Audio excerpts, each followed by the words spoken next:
Hi, I'm Reynold, and this is my story. It was supposed to be a simple celebration, our 3rd wedding anniversary. My wife and I wanted something quiet, somewhere far from the city, just nature, a lake, and the 2 of us. We found this small cabin online near the woods. The photos looked beautiful.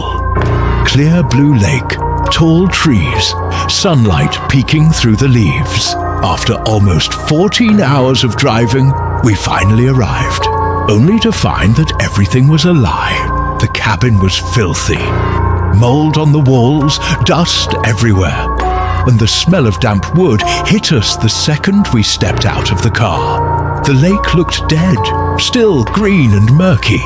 My wife immediately said she wanted to go home. She had this look in her eyes, that kind of instinct you can't explain.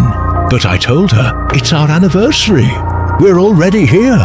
Let's make the most of it.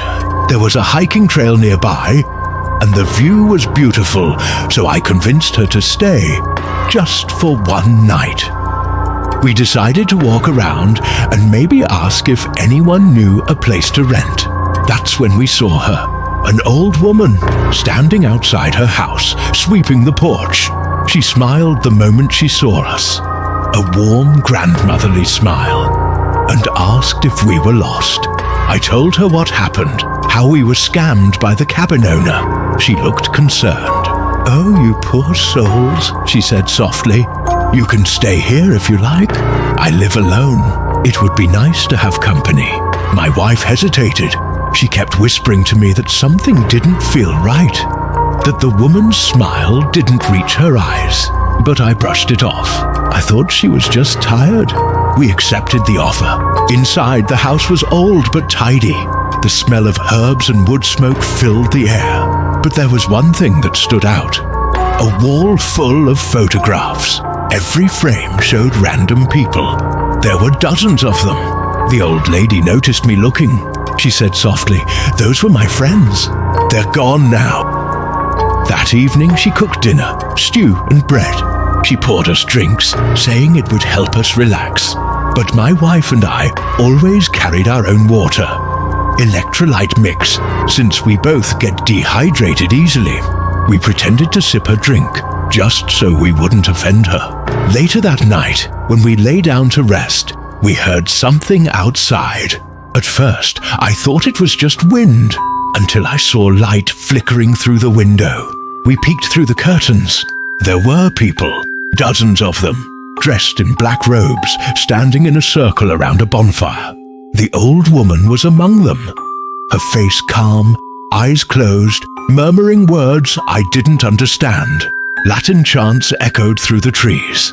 That's when it hit me. This wasn't just some lonely old woman. She was part of something else, a cult. My wife's hands were shaking. She whispered, "Honey, we need to go now." Our room was on the 2nd floor. There was a big tree growing close to the house, branches brushing the window. We quietly packed what we could. We had a small gun for hiking and 2 knives we used for peeling fruit.